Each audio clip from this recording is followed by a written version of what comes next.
based on the life that he's lived a tough life, right? As a kid, he he was homeless, broke, right? He had to rob to eat, just to survive. But now that same mentality he brought into the rap game when he rose to prominence, and he never was able to become a single individual, single person of thought, words, and deeds. He struggled with this duality, wanting to do good, but the sin nature within him leads him astray to do what's wrong and what's bad. And what I give kudos for is I believe he's rapping about his life here. Like I said, most rappers don't usually rap about, like when they talk about this gangster stuff, they're like, a lot of them, I'm not saying all of them, but a lot of them are capping, right? The big cap, because they don't live that lifestyle, but yet they want to promote it to other people to live it. Foolishness, right? He is actually rapping about a lifestyle that he lived. He did rob people to survive. He was very aggressive when he came in the rap game. He didn't take no ish from anyone, and you can not just, like, anyone could tell you that who knew him personally. All right, we are back again for another lyrical assessment. And this time we're actually going to be speaking about, I'm going to take a look at the lyrics of a very popular hip hop artist. This musician was very prominent in the late 90s, early 2000s. He passed away. His name is Earl Simmons, aka DMX. He was born December 18, 1970, and he passed away on April 9, 2021. He was 50 years old. Now, Earl was raised in Mount Vernon, New York. He was the son of 19-year-old Arnett Simmons and 18-year-old Joe Barker. Simmons was the middle child of the family. His mother had given birth to a daughter, Bonita, 2 years prior, and later gave birth to one daughter, Shayla, and two stillborn sons. His father, Barker, painted watercolor paintings of street scenes to sell at local fairs, having moved to Philadelphia to fill his career. In his childhood, Earl first suffered from physical violence at the hands of his mother and was diagnosed with bronchial asthma. He was raised as a Jehovah's Witness, did not know that, and he disassociated himself from the spirituality after he was injured in an accident by a driver. At the age of 5, his mother sent him to live with relatives in Yonkers, school, street housing apartments. After suffering from his mother's abuse, he was expelled from a middle school at the age of 10, having been sent to a group home. He then returned to Yonkers at age 15, sleeping in empty storage bins and befriending stray dogs. Due to poor grades at Yonkers middle high school, Simmons was unable to finish his track and field team schedule. Broke, he robbed several students to find food and clothing for himself, as well as a leather collar and harness for his pet dog. Then he began carjacking. So this is, DMX's early life. But then as a hip-hop artist, his career began in 1985, but he didn't rise to prominence until the mid to late 90s. So that's when he really came out. This is when I was a kid, in the 90s. I was listening to his music a lot. So he played a big role in my way of thinking when I was young. His marital status was divorced. His spouse was Tashira Simmons. He was married from 1999 to 2014, and he has 17 children. 17, my goodness gracious. Obviously not from the same woman, which is probably why they divorced, right? So his debut album was released in 1998, which was called It's Dark and Hell is Hot. So, quick biography of DMX. He was a very likable individual, I guess, but he did have his dark side, as we're gonna look and see. He was also a very prominent artist. He's an artist that I respect even to this day.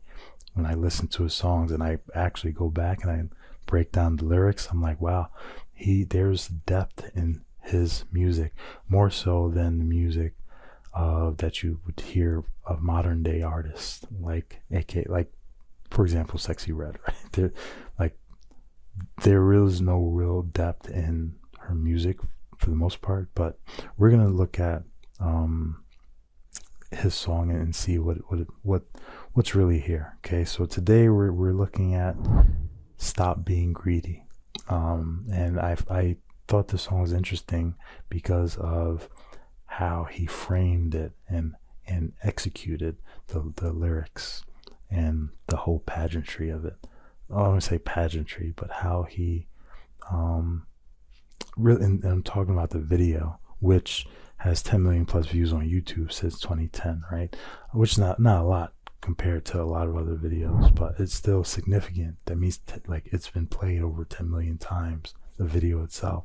But the way he orchestrated the video, which I don't know if it was him or the producers, but I thought that it said a lot, and when you really break it down without the music, without just the lyrics, I think you get to appreciate it a little bit more. One more side note, like I said, I found this song interesting because of the juxtaposition of his identity, right? One is the lesser of two evils in this song, and the other is the darkest part of himself, which I think he really talks about this throughout his career and his music, So this one starts out with him repeating and then I can hear the the sound of the music in my head when I'm saying it. But I guess by repeating it's kind of getting you hyped, really playing on your emotions, because he's about to drop something. So the chorus now goes like this. It says, y'all been eating long enough now, stop being greedy. Just keep it real, partner, give to the needy. Ribs is touching, so don't make me wait. F around and I'm gonna bite you and snatch the plate. Okay, so let's break down the chorus. All right, so right off the bat, it gives me a very Robin Hood like message, right? He's calling out to people who live prosperously and eat well. Just right off the bat, this is what I'm getting, right? It says y'all, so it's not just one. He's talking to a group of people. Y'all been eating long enough now, stop being greedy. So he's telling them it's you guys have, and it's really, when like I said, it's a figure of speech, right? So it's not just talking about food. It's talking, I think it really focuses more on money, in this sense, right? And now he says, so he's pointing out their greed, right? He says, just keep it real, partner, give to the needy. Okay, so it's a warning not to hoard what you have, but give to those in need, right? Now he's probably referring to himself per se, or his cohorts, but we're gonna get more into it. Now it says, ribs is touching, so don't make me wait. Speaking of hunger, right? I called it urgency. I remember Les Brown when he says you gotta be hungry, right? So it's like a hunger there. When your ribs are touching, it refers to being hungry. Now he's saying, so don't make me wait. So he's not a very patient individual, right? So it's like there's a call to urgency for you to act now. And then it says, F around and I'm going to bite you and snatch the plate, right? And at this whole time he's barking, arf, arf, right? Like extra sound element to the song. So he's showing that he's willing to take what is theirs by force, right? Take their food by force.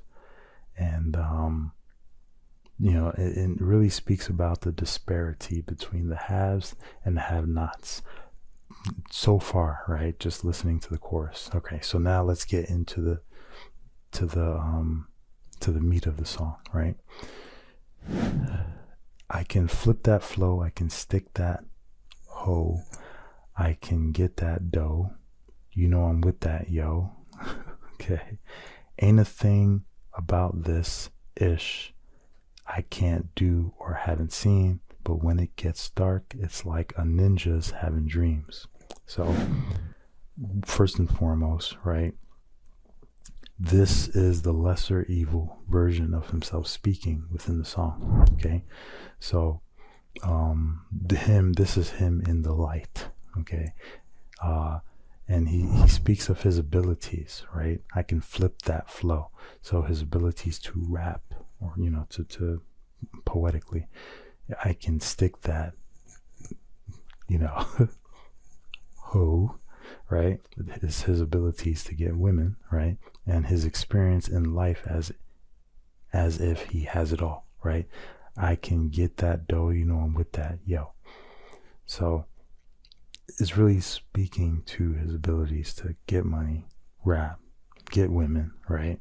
And he's with all of that. This is what he wants, right? He's stating his desires, or he's stating what's important to him at this point in time in his life, right? Then it says, however, and then he introduces an exception, which that's when the darkness falls, right? It says, ain't a thing about this ish I can't do or haven't seen. So once again, it talks about his experiences, that there's nothing that about what he's doing that he hasn't done before or seen. So it talks about rap, talks about getting money, talks about getting women. He's experienced all of that. But then there's a flip, right? It says, but when it gets dark, it's like a ninja's having dreams.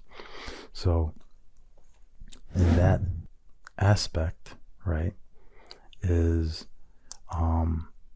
there's an exception when the darkness falls. It's like, this is not enough. Okay. So now it says, or nightmares, the light dares to desert me. What? Got me like everybody wants to hurt me. What? Paranoid, so I strike out at whatever. The closest thing to me is gonna get it, but never. I just do the because it's there, but that's not right. You know what I mean. So now it's the greater evil here speaking, right? So in the music video shows that too. You kind of see the juxtaposition between his lesser evil self and his greater evil self, right? And I don't want to say it's his good self versus dark self, because when we talk about light and darkness, we're realizing, darkness is the absence of light. So when the light goes away, that's when darkness can come and prevail, right? Because the light isn't present, but when the light comes back, darkness recedes, right?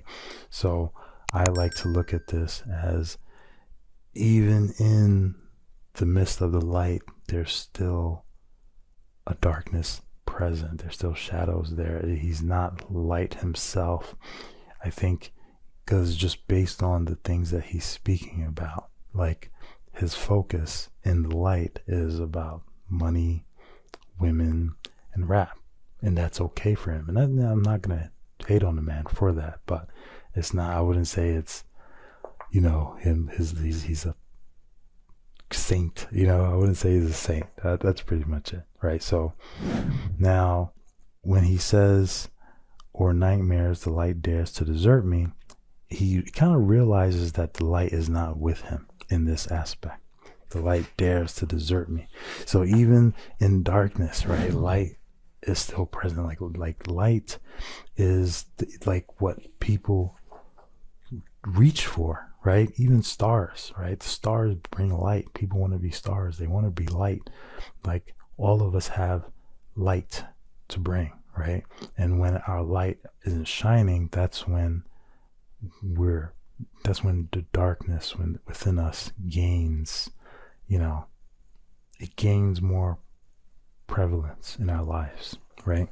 Like I said before, darkness is the absence of light, right? And when we don't measure darkness, we measure light.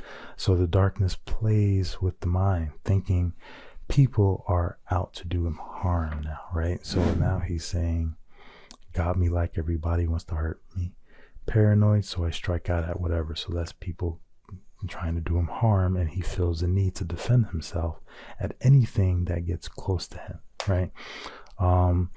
It really, the closest thing to me, now he says, the closest thing to me is going to get it, but never, right?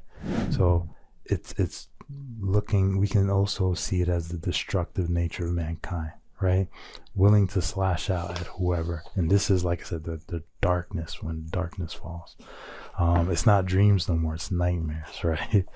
So now it reverts back. Now moving on to the next verse. It says, will I kill? I think death is wrong. So I'ma keep holding on till what's left is gone. You can put that on my ninja boom. These other rap cats will give a ninja room.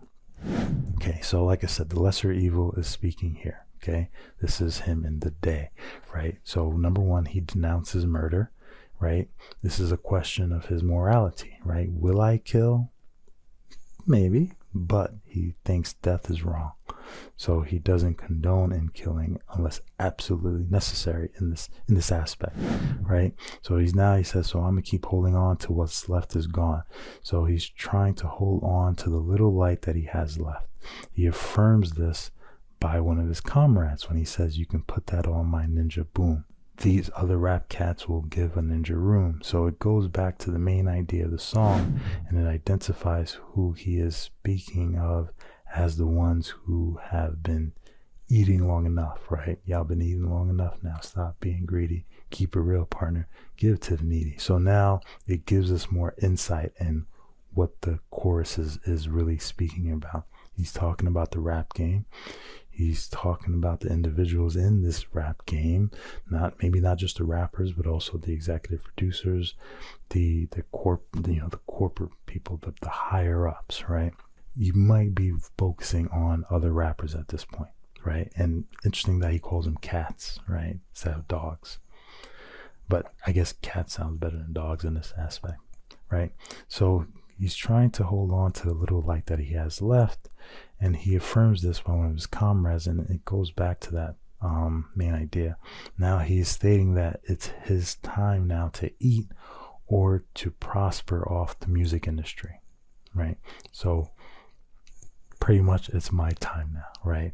And he's hoping that these other rappers in this industry is going to allow him to eat in peace, right? To make room for him.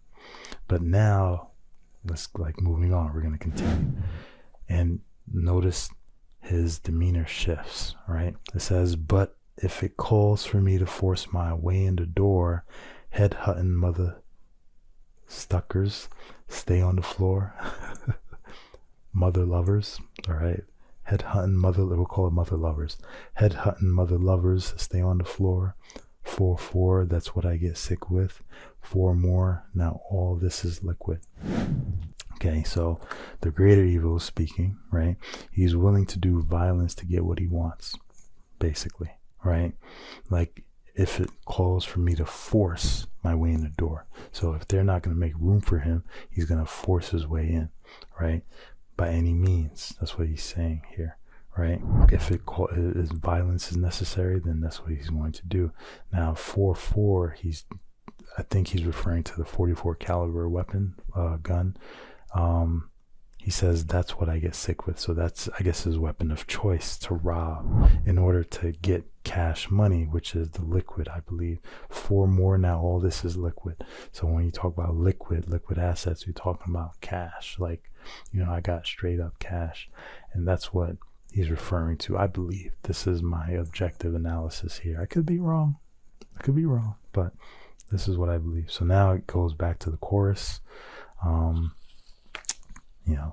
Which we'll skip that. So the next verse after it is, I thank the Lord every day that I'm blessed with a gift. I'm the best. So unless you want to rest with the stiff, don't touch that. leave it alone. When you walk past the doghouse, leave it a bone. So it's interesting, right?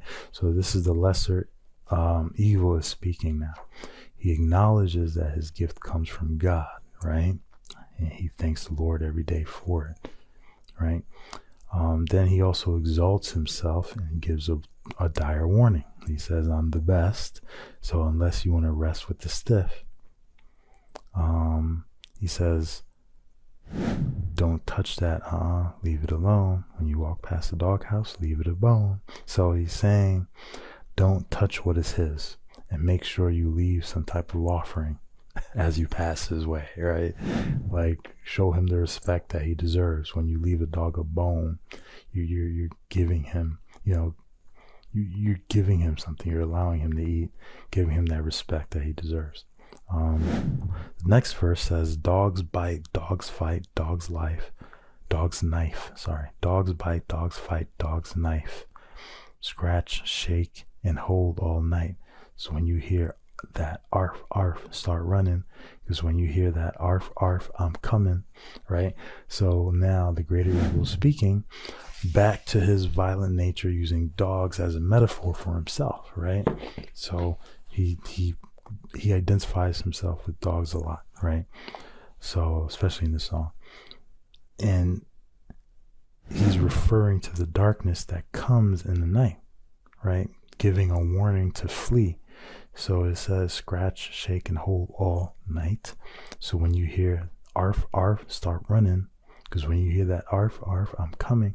So he's letting you know when you hear him, right? He's telling you to flee because he's coming. So I thought that was interesting. So now it says, it goes back to the next verse, says, but I don't like drama, so I stay to myself. Keep focus with this rap-ish and pray for the wealth. I want the money, and give me the honeys with big sasses, bizasses, all right? The most expensive champagne you got in big glasses, all right? So once again, his lesser evil is speaking, the light, right? Right? It shows the nature of himself that tries to stay out of trouble, right? So he's really trying to say, I don't want to deal with any of that bad stuff that happens in the dark. I want to focus on this, right? You notice the back and forth of identities, right? It's showing that duality that's within us all, right? But we'll talk more about that soon. So in this part, it says keep focus with this rap-ish and pray for the wealth, right? He wants to focus on rap and leave the other way of life alone, right? He's praying for the wealth that's going to come from it. And it shows what he desires. He says, I want the money, and give me the honeys, right? With big bottoms, right? Big booties. The most expensive champagne you got, right? And big glasses. Okay, so his desire, he desires wealth. Wealth for him is money. Multiple women. Yes, give me the honeys, multiple women, and expensive alcohol, right? Which all of these are a sign of status. Rappers love to rap about signs of status in their music. Why? I guess this is what's important to them. They want everyone to know how successful they are. So now it goes back. The next verse says, I'm drunk, so I'm abash his head wide open, begging me to stop, but at least he died hoping. Didn't get his wish, now he's a dish for the pack. To glowing red eyes, everything else is black. So the greater evil is speaking again, right? He's under the influence of alcohol, and that's when the violence comes out, right? This is like, but this is the darkness, right? Then the beggar, right, begging me to stop, but at least he died hoping. So the beggar is the one getting robbed right now, and he lost his life in the process, right? Begging me to stop, but at least he died hoping. I'm thinking, obviously this is all figures of speech, right? But there's a literal aspect to what he's saying. I'm drunk, so I'm gonna bash his head wide open. So think about him entering into the game, right? So the beggar, right, could represent the other rappers, right? It says the beggar is the one getting robbed. and he lost his life in the process, but he is not the only one who benefits from the robbery. Now he says, didn't get his wish, now he's the dish for the pack, right? So it's not just him entering into this thing, it's him and the people who he's with, his pack, his wolf pack or dog pack, whatever you want to say. Then it says, to glowing red eyes, everything else is black. So the imagery we get is showing the depth of evil within himself, which is, I mean, it's like, so like the song itself, man, like the lyrics is deep. It's deep. I'll give that to him. It's very deep, you know, overlooking the grammar, right? What he's saying has substance, right?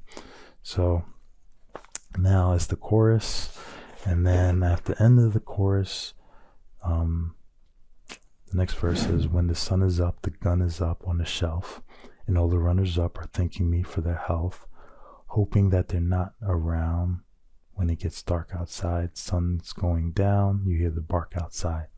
So the lesser evil is speaking here, right? So it's light out, the day's out, when the sun is up, right? The sun represents how he operates in the light. It says, he is number one on the leaderboard, right? So it says all the runners up are thanking me for their help, right? So if they're a runner up, that means that he's number one, right? So he's number one on the leaderboard per se, if you want to think that way. And everyone else can thank him, right? Everyone else should thank him when he is operating in the light. So it's daytime and they're thanking me for their help, right?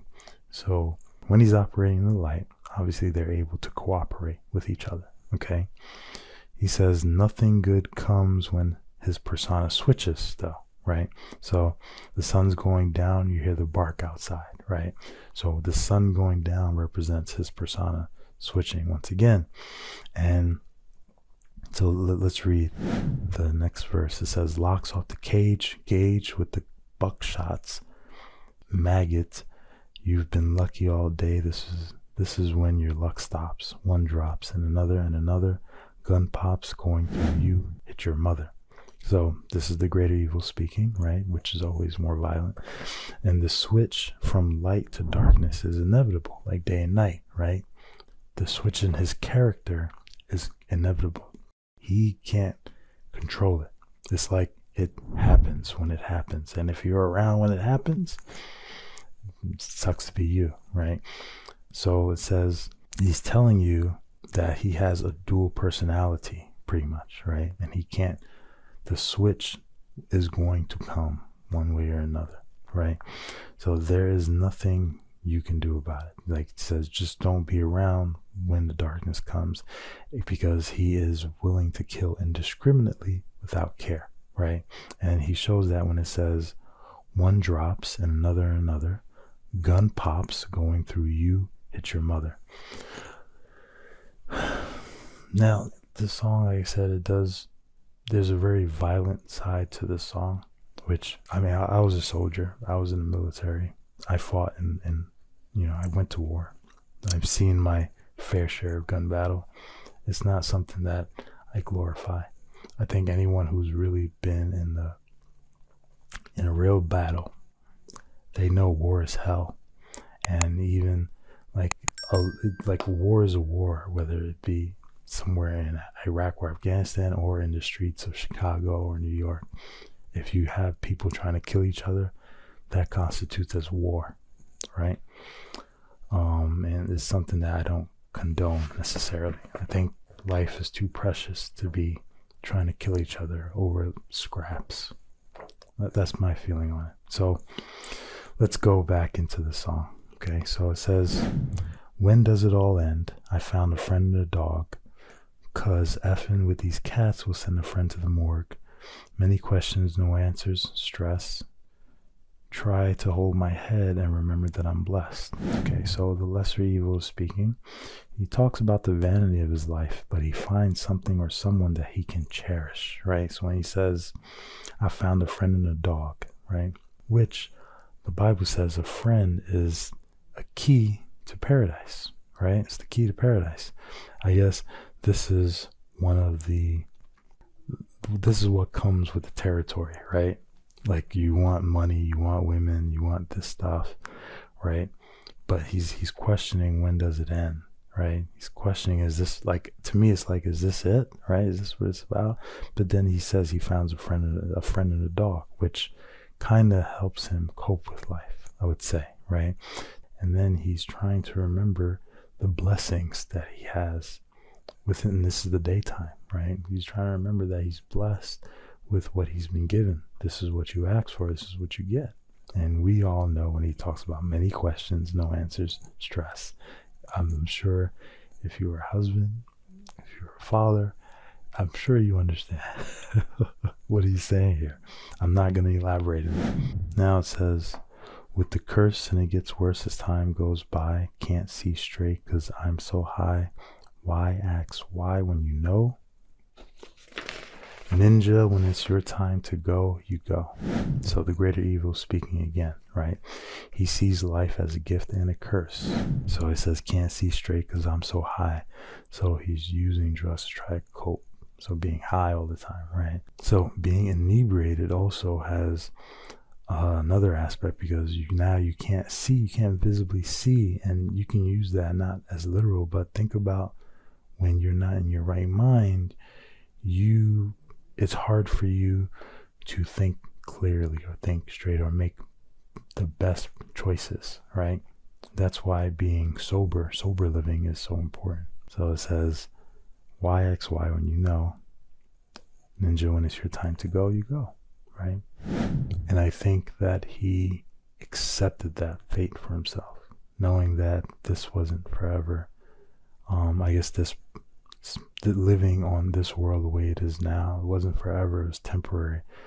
And, he just accepted it. So that's the end. It hits the chorus, and then the song ends with the This is my assessment, right? In conclusion, all of us have a duality within us, right? This is what I wrote. All of us have a duality within us, or more than one personality. We all have that, right? But I believe that one of the main goals of life is to become a single person in thought, words, and deeds. DMX, or Earl, struggled with that. His personalities with his life, it shows that in his song as he's doing this. And in his finding of success, he struggles with both natures. One trying to do the best that he can, and the other trying to do the worst. In the Bible, the Apostle Paul writes, "For I do not understand my own actions. I am baffled and bewildered by them. I do not practice what I want to do, but I am doing the very thing I hate, and yielding to my human nature, my worldliness, my sinful capacity. Now, if I habitually do what I do not want to do, that means I agree with the law, confessing that it is good," because you're trying to, and this is me paraphrasing, because you're trying to not to do, right? He says, if I habitually do what I do not want to do, right? So you're doing something that you don't want to do. So it's telling you that there's a moral law, right? And you're confessing that that law is good, right? Morally excellent. So now, if that is the case, then it is no longer I who do it, but the sin nature which lives in me. So, for I know that nothing good lives in me, that is, in my flesh, my human nature, my worldliness, my sinful capacity. For the willingness to do good is present in me, but the doing of good is not. For the good that I want to do, I do not do, but I practice the very evil that I do not want.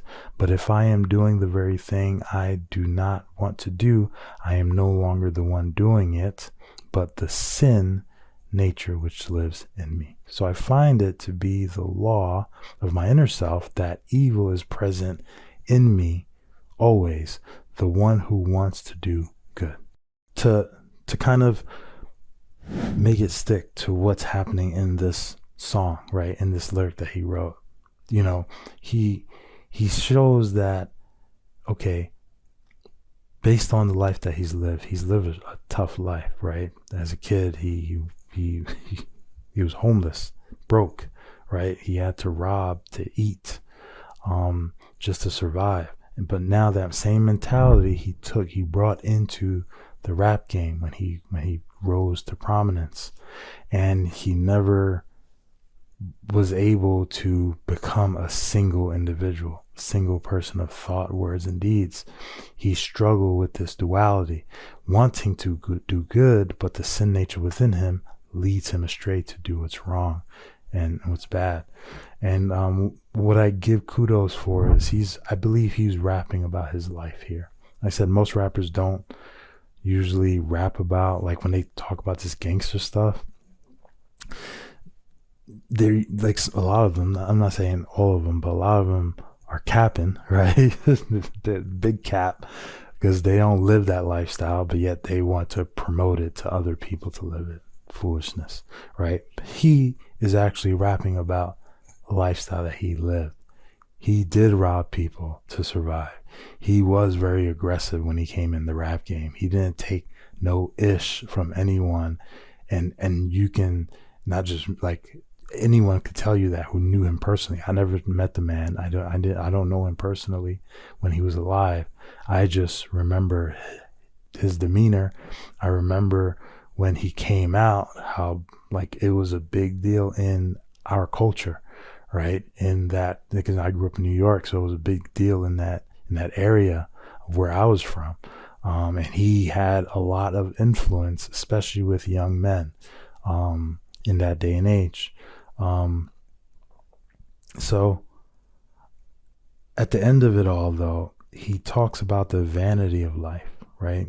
The vanity of it all, you know, is that all there is to it, right? And then at the end, you still die. So he speaks about some real deep stuff, right? And when I say vanity, I'm really, vanity is the quality of being worthless or futile, right? So it's the futility of it all, right? It's, you want to get in there, right? He's telling you guys there's the futility in being greedy, right? Y'all been eating long enough, now stop being greedy. Let's keep it real, partner. Give to the needy, right? Being able to share in the resources, because there is way than enough resources for everyone. They want to lie to you and tell you there's not enough to go around, but there's more than enough. Trust me when I say that, right? So he's telling, like, it's letting you know it's vain to do that, but it's also vain to live the way he was living. At the end of it, that's what I got from it, So I thought this was good, right? And really the purpose of this assessment, to get back to what I wrote, right, is to help you hear the words of the song without the music in order to understand the messages that the author is really trying to convey to your conscious mind. The only way you will be able to elevate your thoughts is to elevate the content that you place within your heart. So the real harm here is you end up mimicking what they are saying and thinking that it's good, right? That's the harm. And that's really, for this part, even though, he was rapping based on his own personal experiences, for his part, right, and feelings, the message that he left could easily be interpreted the wrong way, right, which I believe is the case, like even for me, right? In conclusion, I give this a pass as far as having a deep meaning that we all could learn from. However, I also believe that we must do better, right? I believe that we must do better in conveying more positive and uplifting messages that our future posterity can benefit from. So this is why I believe in the art of leveling up, because it's about doing better. It's about being better every day, right? I'm always trying to be better today than I was yesterday, and then I'm trying to be better tomorrow than I am today. So this lyrical assessment is brought to you by the Art of Leveling Up, Talu Academy, which we're always about helping individuals awaken to their higher form of self. Our online academy is an alternative learning and development platform for any and all. If you want to come and check it out, you can visit us at theartoflevelingup.com. We engage in principle-based learning in order to understand the universal truths of life and get to the nitty-gritty. The awakened mind, the awakened self. We want to help people awaken to their true self And in order to do that, you need to take in new information. So we have a vast curriculum that I personally curated and put together for you. We also have a weekly Bible study that we do every Saturday. You can find it on the artoflevelingup.com as well /Bible study. The link is in the bio, so just check it out. And I hope this was helpful. I hope you enjoyed it. If there's a particular song you want me to do a lyrical assessment on, hit me up, let me know, and if I have time, I'll do it. So thank you very much. God bless you. I hope you have a wonderful, wonderful day. Take care and talk to you again soon. Peace.